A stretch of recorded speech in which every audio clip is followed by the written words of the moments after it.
Welcome to Cheat Sheet Tales, where secrets slip, lies unravel, and the truth always has a twist. Real stories, raw confessions, shocking betrayals. Drop a comment if you've ever caught a red flag too late. Now, let's get into today's tale. My husband told me we were moving for his job. We sold everything. On move-in day, he gave me an address, but it led to a motel. I called him and he said, "It's just temporary." Later that night, I drove to the address listed on our new joint account and found a home already furnished, with his mother's name on the mailbox. When I walked in, they looked at me like a stranger. Then I saw the lease, and the line under spouse was filled in with, "I thought we were a team." Brandon and me, we'd been together for 8 years. That's a long time to build a life with someone. When Brandon told me we were moving to Charleston, South Carolina, I was excited. Sure, the timing was tough. We had just sold our house in Columbus, Ohio. He said his company was offering him a huge promotion, and I believed him.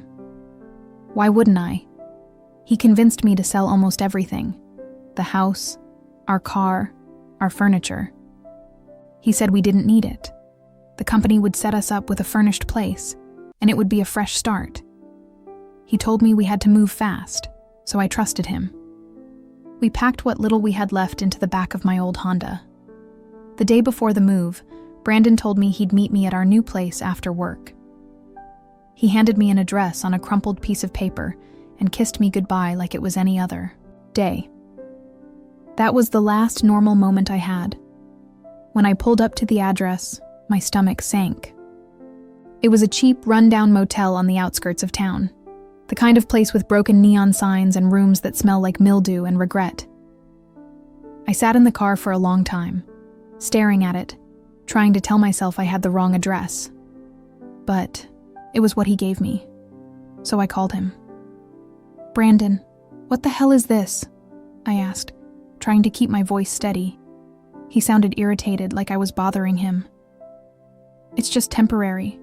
The company's still setting up the place. Just stay there. For a bit, okay? I'm busy. With what?" I sat on that stiff motel bed with its faded bedspread and tried not to cry. The air smelled like cigarettes and old carpet. I told myself it was just a mistake. A hiccup that we'd laugh about someday. But it didn't feel right. Something was off. That night, I couldn't sleep. I kept staring at the ceiling, feeling my stomach twist. I decided to check our bank account, just to make sure we were okay financially. That's when I saw it, an address linked to a recent transaction. A big one, a furniture purchase. It wasn't the motel's address. My heart raced. I copied the address and put it into my GPS. It wasn't far, so I decided to drive over and see for myself. It was a nice neighborhood. Quiet, well-kept lawns, kids, bikes and driveways, porch lights glowing. And then I saw it.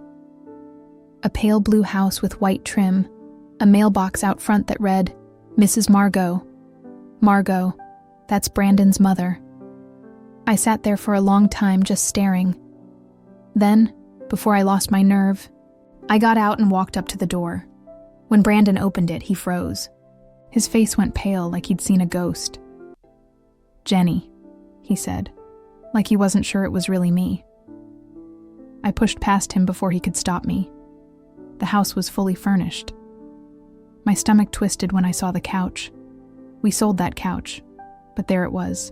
Our dishes, our pictures on the walls, our damn silverware in the kitchen drawer. And then I saw her, his mother, Margot, sitting on the couch like a queen on her throne. She looked at me like I was an intruder, like I didn't belong there, stood there stunned. Then I saw the paperwork on the coffee table, a lease agreement. I picked it up and my hand shook as I read it. Under spouse, the name written was not mine. It was Margot. Margot. I could barely breathe. "What is this?" I asked, my voice breaking. "What the hell is going on?" Brandon rubbed the back of his neck. looking like he wanted to disappear. "It's complicated," he muttered. "Complicated," I shouted. "You told me we were moving here for your job. You sold everything. You left me in a motel." His mother just sat there, smirking. I turned to her. "Did you know about this? Did you plan this with him?" She didn't answer. She just stared at me like I was dirt under her shoe. I left. I walked out and drove back to the motel, but I couldn't stop shaking. My whole body was trembling. I sat there all night, staring at the wall, trying to figure out how my life had fallen apart in a matter of days. The next morning, I started making calls. Lawyers, the bank. I gathered every piece of paper I had. Went to the furniture store where Brandon had made the purchase. The manager remembered him coming in, said he'd mentioned it was for a family place with his mother. It was all planned. Brandon had emptied out our joint account. He'd been moving money behind my back for months. He set up new accounts in his name only. He even had utilities turned on at the house with his mother listed as a co-tenant. I confronted him again a week later, this time with a lawyer on the phone. He acted cold, distant, like I was just a problem to deal with.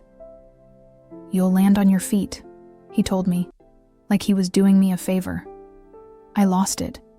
I screamed at him in the driveway, neighbors peeking through their curtains. His mother came out and told me to leave, told me I was embarrassing myself. But I wasn't the one who should have been embarrassed. I filed for divorce. I took him to court for fraud. I got a restraining order. And karma hit him hard. His job? He lost it when the company found out he'd been funneling funds through personal accounts. He got fired, and the money he tried to hide. The court ordered it returned to the marital estate. He was forced to pay legal fees, restitution, and penalties. He and his mother had to sell that house. Couldn't keep up with the payments. They moved back to Ohio, broke and humiliated. I got a small payout from the divorce. Not enough to erase the pain, but enough to start over. And I did. But I'll never forget the look on their faces when it all came crashing down. The smugness. Gone, replaced by panic and fear. They thought they could discard me like trash, but they didn't know I'd fight back with everything I had. This wasn't just a breakup. This was war, and I won. I thought I'd seen it all when I stood in that living room holding the lease that had Margot, Brandon's mother, listed as the spouse. But that was just the start. After the first confrontation, I tried to go quiet for a while, thinking I could regroup and figure things out. But the more I dug, the uglier it got. I called our old bank in Ohio, the one where we had the joint account before Brandon convinced me to open a new one for the move. That's when I found out he'd been transferring money out of the account for months. Slow drips here and there. Thousands of dollars gone. He wasn't just hiding it from me. He was building a separate life step by step, while I sat there like a fool, making plans for our fresh start in the furniture. It wasn't just the stuff we sold. It was my grandmother's dining set that I had in storage. The one I told him I wanted to keep for our next home. He'd taken it without telling me, shipped it to Charleston, and had it set up in his house with his mother, sitting there acting like it had always been hers. I called the storage facility. The manager told me Brandon came in with Margot 2 weeks before the move. They loaded up half the unit. The woman remembered because she thought it was odd how Brandon kept saying, "This will make her happy," while Margot just laughed. I was shaking. When I heard that, I realized something then. This wasn't just a mistake. This wasn't just a man having a midlife crisis. This was a deliberate, planned betrayal. And Margot, she wasn't just an innocent bystander. She was in on it from the start. It wasn't just the house. It wasn't just the money. It was my entire life they were trying to erase. I started following them. I know it sounds crazy, but I had to know what they were up to. I'd park down the street from the Blue House and watch. They were hosting dinner parties, acting like a family. Margot would wave to neighbors, smiling like the Queen of Charleston. while Brandon mowed the lawn and played the perfect son. And me? I was living in a motel, eating ramen noodles, and watching my bank account drain down to nothing. Then I saw something that made my blood run cold. Brandon wasn't just building a life with his mother in that house. There was another woman. Saw her one evening pulling into the driveway. She was younger, mid-30s maybe, a tall brunette with a soft southern accent. She kissed Brandon on the porch, while Margot watched from the window, smiling. They went inside, laughing like a damn Hallmark movie. I felt like I was going to throw up. When I confronted Brandon again, this time with proof, he had the nerve to look me in the eye and say, "You were holding me back." Margot understands me and Tessa makes me feel alive. Tessa, that's her name. He said it like I was some weight he'd been dragging around for years. And Margot? She just sat there sipping tea like none of it mattered. I lost it. I screamed at them, at both of them, outside that house, until the neighbors came out. Brandon told me I was making a scene, and that I should leave before I embarrassed myself further. Me? I called my lawyer. I told him everything. He helped me file a fraud complaint, and I pushed for an emergency court hearing. Financial abuse, the hidden funds, the assets he stole, it all became part of the case. But here's the thing. Brandon had been clever. The house was leased under Margot's name. The accounts he'd used her as a co-signer. The lawyer warned me it'd be tricky, but I wasn't backing down. I started talking to neighbors. Turns out, Brandon and Margot had told people in the neighborhood that I was crazy and had run off, abandoning him. They painted me as unstable, said I was emotionally abusive, said I'd left him no choice but to move on. I couldn't believe it. I dug deeper. Tessa, she wasn't just a random woman. She worked for the same company Brandon had supposedly gotten the promotion from, and she wasn't just his new girlfriend. She was the HR manager who'd been helping with the relocation. I was shaking when I realized the full picture. They'd been planning this for months. Brandon, Margot, and Tessa. They'd sold me a lie, told me we were moving for his job, convinced me to sell everything, left me in a motel with nothing, and built a life together without me. They thought they'd erased me, but they were wrong. I wasn't done yet. I was going to tear their whole little fantasy world apart, piece by piece. And when I was finished, they'd wish they'd never crossed me. By the time I found out about Tessa, the HR woman he was seeing on the side, it was like a switch flipped. In me. I wasn't just a woman scorned. I was a woman ready to destroy the people who tried to leave me with nothing. I went full scorched earth. First, I met with a forensic accountant. It took every last dollar I had left, but I knew I needed to follow the money trail. Turns out Brandon had been funneling our joint savings into a trust account Margot set up. It wasn't just small transfers. It was everything. The house sale, money, the savings, even my car, which he'd sold without my signature by forging my name. The trust was in Margot's name, but guess who the secondary beneficiary was? Tessa, not Brandon. Tessa. They had it all lined up. I confronted Tessa in person. I showed up at her work, right in front of her glass-walled office, and laid down copies of the lease, the trust paperwork, the storage facility logs, everything. Told her she was going to lose everything. Her job, her reputation, her savings. She tried to play it off, but when I told her I'd already submitted everything to her company's HR ethics board and legal department, her face drained of color. That same week, Brandon got fired. Not just a firing, terminated for cause. He lost his severance, his benefits, and his stock options. Tessa, suspended pending investigation. Margot?